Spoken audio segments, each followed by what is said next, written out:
नमस्कार। चलिए आज एक बहुत ही अनोखी जातक कथा की दुनिया में चलते हैं।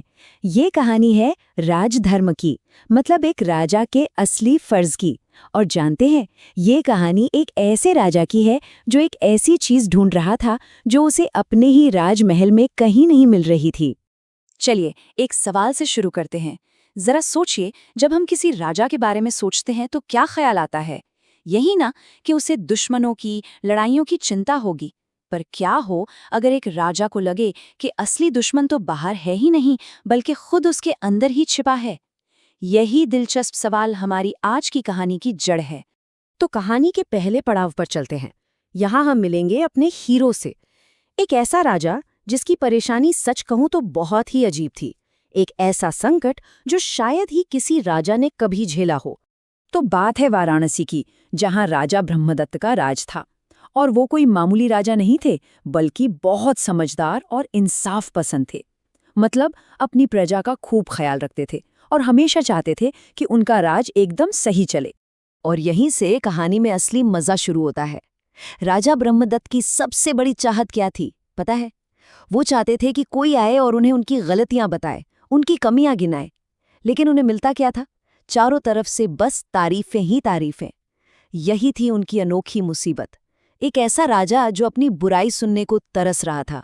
तो अपनी इस अजीब सी परेशानी से निपटने के लिए राजा ने अपने ही राज्य में सच को ढूंढना शुरू किया। पर क्या उन्हें वो मिला जिसकी उन्हें तलाश थी? चलिए देखते हैं उनकी ये कोशिश कहाँ तक पहुंची। राजा ने तो भाई कोई कसर नहीं छोड़ी। वो अपने महल के अंदर गए, दरबारियों से पूछा, शहर की भीड़ भरी गलियों में घूमे, यहाँ तक कि शहर के बाहर भी निकल गए। वो बस एक ऐसे इंसान को ढूंढ रहे थे जो उन्हें सच बता सके। पर हर जगह से उन्हें मायूसी ही मिली। तो हुआ ये कि तारीफ करने वाले तो हजारों मिल गए, पर एक भी इंसान ऐसा नहीं मिला जो राजा की कमी बता सके। अब सोचकर देखिए, एक शासक के लिए खुद को सुधारना कितना मुश्किल हो जाता है जब उसके आसपास सब सिर्फ वाह वाह करने वाले ही हों। राजधर्म निभाना सच में एक चुनौती है। जब अपने ही लोगों से निराशा हाथ लगी, तो राजा ने एक बहुत बड़ा, एक ऐसा फैसला लिया जिसके बारे में किसी ने सोचा भी नहीं था। उन्होंने अपना राजपाट छोड़कर सच की तलाश में हिमालय की ओर जाने का मन बना लिया। और ये सफर बिल्कुल भी आसान नहीं था। सबसे पहले राजा ने एक आम आदमी का भेष बनाया ताकि कोई पहचान ना सके। फिर मीलों तक फैले घने जंगल, ऊंचे ऊंचे बर्फीले पहाड़, सब कुछ पार किया। ये दिखाता है कि वो सच जानने के लिए कितने बेचैन थे। और आखिरकार इतनी मुश्किलों के बाद वो हिमालय की शांत वादियों में एक आश्रम तक पहुंची गए। और उसी आश्रम में राजा की मुलाकात एक ऐसे महाज्ञानी से हुई जो शायद उनकी इस लंबी खोज को खत्म कर सकते थे। ये मुलाकात कहानी का सबसे बड़ा मोड़ थी, क्योंकि वो कोई और नहीं बल्कि बोधिसत्व थे। अब आप सोच रहे होंगे कि ये बोधिसत्व कौन है? देखिए, जातक कथाओं के मुताबिक बोधिसत्व को महात्मा बुद्ध के ही पिछले जन्मों का रूप माना जाता है। सीधे सीधे कहें तो वो ज्ञान और करुणा की जीती जागती मिसाल थे। तो जब राजा आश्रम पहुंचे, उन्होंने बोधिसत्व को गहरी तपस्या में लीन देखा। उन्होंने जरा भी नहीं दिखाया कि वो एक राजा हैं, बल्कि अपना सारा घमंड छोड़कर एक आम इंसान की तरह बड़े आदर से उन्हें प्रणाम किया। उस पल वो एक राजा नहीं, बल्कि ज्ञान की तलाश में आया एक शिष्य थे। बोधिसत्व ने अपनी आंखें खोली और बड़े स्नेह से राजा का हालचाल पूछा, पर राजा ने कुछ कहा नहीं। वो बस चुपचाप एक तरफ जाकर बैठ गए। शायद वो सही मौके का इंतजार कर रहे थे, या शायद उस महान संत के तेज को देखकर वो निशब्द हो गए थे। तो हम इस कहानी को आज यहीं एक बड़े सवाल के साथ छोड़ते हैं। क्या राजा ब्रह्मदत्त की ये इतनी लंबी और मुश्किल यात्रा कामयाब होगी? क्या बोधिसत्व उन्हें वो सच बताएंगे जिसे सुनने के लिए राजा ने अपना सब कुछ छोड़ दिया? ये जानने के लिए आपको हमारी अगली कड़ी का इंतजार करना हो। तो चलिए अपनी कहानी को आगे बढ़ाते हैं। ये दूसरा भाग है और यकीन मानिए ये और भी दिलचस्प होने वाला है। एक ऐसा सफर जहां सच्चाई का स्वाद छिपा है, एक फल की मिठास में। अब एक सवाल है, जरा सोचिए, क्या ऐसा हो सकता है कि एक फल का स्वाद किसी राजा के न्याय पर निर्भर करे? मतलब राजा अच्छा तो फल मीठा, राजा बुरा तो फल कड़वा। सुनने में अजीब लगता है ना? चलिए पता लगाते हैं कि इस कहानी में आगे क्या हुआ। तो पिछली कहानी में हमने क्या देखा था? हमारे राजा साहब एक ज्ञानी तपस्वी से मिले थे और उन्होंने राजा को गोदे नाम का एक फल दिया था। और वो फल इतना मीठा था, मतलब जैसे शहद में डुबोया गया हो। राजा तो भाई हैरान ही रह गया वो फल खाकर। अरे, उसने अपनी पूरी जिंदगी में ऐसा कुछ नहीं चखा था। तो वो खुद को रोक नहीं पाया और पूछ ही बैठा, भंते, आखिर ये गोदे इतने मीठे क्यों हैं?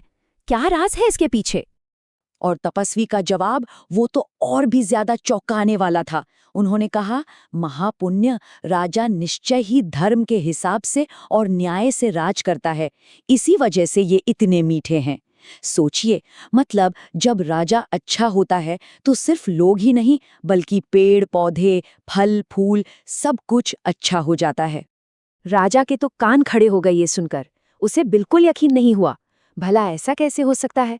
उसने मन ही मन फैसला किया, ना, ये बात तो मुझे परखनी पड़ेगी। और हाँ, उसने अपनी असली पहचान तो बताई ही नहीं थी, तो उसने सोचा कि वो इस बात की परीक्षा लेकर ही रहेगा।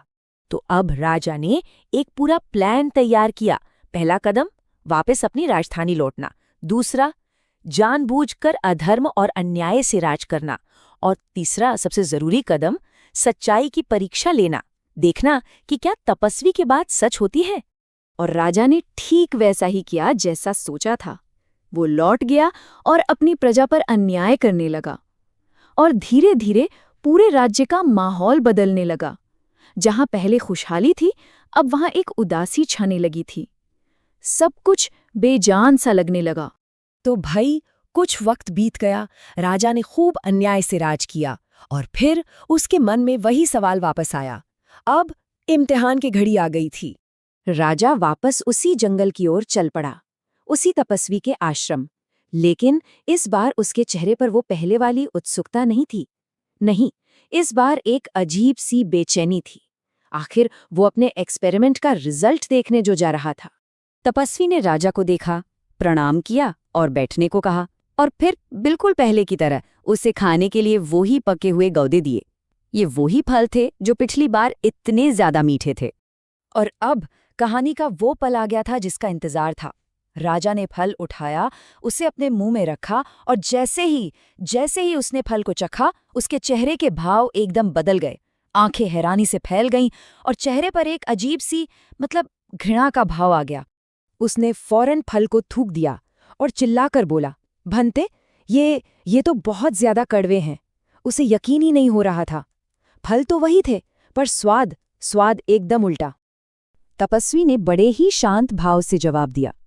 उन्होंने कहा, महापुण्य, इसका मतलब तो यही है कि राजा जरूर अधर्मी और अन्यायी होगा। उन्होंने बताया कि जब राजा बुरा होता है तो सिर्फ फल ही नहीं, तेल, शहद, शक्कर, सब कुछ, हर चीज अपना स्वाद खो देती है, कड़वी हो जाती है। तो अब बात समझ आई? कितना सीधा सा हिसाब है, लेकिन कितना गहरा है। जब शासक न्याय से काम कर रहा था तो फल मीठा था और राज्य में भी जान थी, ऊर्जा थी। और जैसे ही शासक अन्यायी हुआ, फल कड़वा हो गया और पूरा राज्य ही बेजान, ओजर रहित हो गया। राजा को अब अपनी आंखों पर, अपनी जुबान पर यकीन हो गया था। ये सच्चाई उसे किसी ने बताई नहीं थी, उसने खुद इसे चखा था। सचमुच एक कड़वे फल ने उसे जिंदगी का सबसे बड़ा सबक सिखा दिया था, एक ऐसा सबक जिसे वो शायद ही कभी भूल पाता। तो ये कहानी हमें एक बड़े जरूरी सवाल के साथ छोड़ जाती है। किसी भी शासक या लीडर के कामों का फल क्या सिर्फ हम इंसानों को भोगना पड़ता है, या फिर इसका असर पूरी की पूरी प्रकृति पर पड़ता है? और इसका अच्छा या बुरा नतीजा कौन कौन भुगतता है? सोचिए वह जरूर। जातक कथाओं में ना कई कमाल की कहानियां हैं, ऐसी कहानियां जो हमें जिंदगी के बड़े गहरे सबक सिखा जाती हैं। आज हम ऐसी ही एक कहानी की बात करेंगे, नेता बैल की कहानी। ये कहानी इस बारे में है कि कैसे सिर्फ एक लीडर के फैसले पूरे देश की किस्मत को पलट सकते हैं। तो चलिए शुरू करते हैं। तो सवाल यही उठता है कि क्या वाकई में ऐसा हो सकता है? क्या एक अकेला लीडर सच में पूरे देश का मुकद्दर बदल सकता है?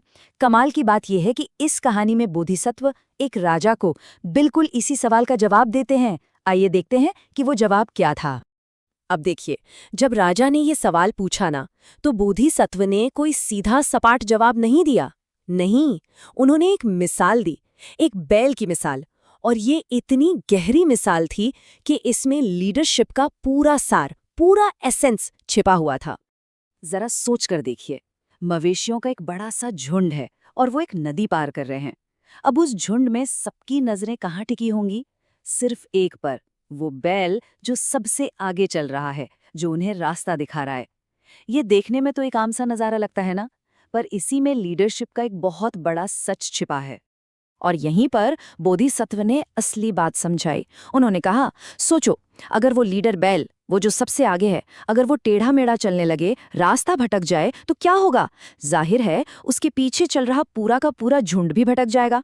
बिल्कुल इसी तरह अगर किसी देश का राजा या लीडर गलत रास्ते पर, अधर्म के रास्ते पर चलता है, तो उसकी प्रजा भी उसी रास्ते पर चल पड़ती है, और नतीजा, पूरे देश को दुख झेलना पड़ता है। लेकिन अगर वो लीडर बैल सीधा चले, एक सही रास्ता पकड़े, तो पूरा झुंड भी उसके पीछे पीछे सुरक्षित नदी पार कर जाता है। और ठीक वैसे ही जब राजा धर्म के रास्ते पर चलता है, तो प्रजा भी उसे फॉलो करती है, और फिर पूरे देश में खुशहाली और समृद्धि आती है।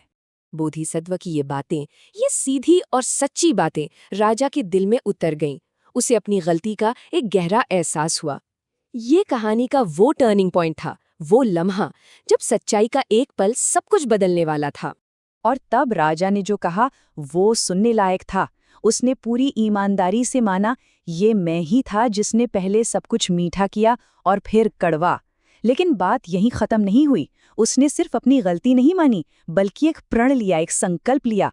अब मैं इसे फिर से मीठा बनाऊंगा। यही मेरा संकल्प है, मेरी प्रतिज्ञा है। और यही चीज इस कहानी को इतना पावरफुल बनाती है। सिर्फ गलती मान लेना नहीं, बल्कि उससे सुधारने का एक पक्का इरादा। तो राजा ने संकल्प तो ले लिया, एक बड़ा वादा कर दिया, पर सवाल ये है कि क्या सिर्फ एक इरादे से, एक संकल्प से हकीकत बदल सकती है? कहानी का अगला हिस्सा हमें यही दिखाता है कि कैसे एक मजबूत इरादा पूरे राज्य की किस्मत को फिर से संवार सकता है। राजा ने अपनी प्रतिज्ञा को सिर्फ शब्दों तक नहीं रखा, वो फौरन अपनी राजधानी लौटा, और उसने सिर्फ बातें नहीं की, बल्कि असल में धर्म और न्याय के साथ राज करना शुरू कर दिया। उसने अपने कामों से, अपने बर्ताव से एक नई मिसाल कायम की। और इसका नतीजा क्या निकला? बिल्कुल वही हुआ जो बोधिसत्व ने कहा था। जैसे ही राजा ने सीधा रास्ता पकड़ा, उसका राज्य फिर से धन धान्य से, दौलत और अनाज से भर गया। पूरे देश में खुशहाली लौट आई। ये साफ दिखाता है कि एक लीडर का बर्ताव कैसे सीधा सीधा लोगों की भलाई से जुड़ा होता है। तो इस पूरी कहानी का निचोड़ क्या है? इसका मतलब क्या है? देखिए, ये सिर्फ अच्छे या बुरे राज की कहानी नहीं है। इसके दिल में, इसके सेंटर में एक बहुत ही पावरफुल आइडिया छिपा है, और वो है संकल्प की शक्ति। कहानी का जो असली सार है ना, वो इस एक शब्द में छिपा है, संकल्प। अब संकल्प का मतलब सिर्फ एक इच्छा या कोई छोटा मोटा ख्याल नहीं है। नहीं, इसका मतलब है एक पक्का इरादा, एक दृढ़ निश्चय, कुछ कर गुजरने की एक अटूट कसम। राजा में जो बदलाव आया वो इसीलिए मुमकिन हो पाया क्योंकि उसने एक मजबूत संकल्प लिया, और सबसे बड़ी बात, वो उस पर टिका रहा। और आखिर में ये कहानी हमें एक बहुत गहरे सवाल के साथ छोड़ जाती है। भले ही ये हजारों साल पुरानी हो, पर इसका जो मैसेज है वो आज भी उतना ही जरूरी है, उतना ही रेलेवेंट है। तो सोचने वाली बात यह है कि आज के लीडर्स के लिए, आज के दौर में, वो सीधा रास्ता क्या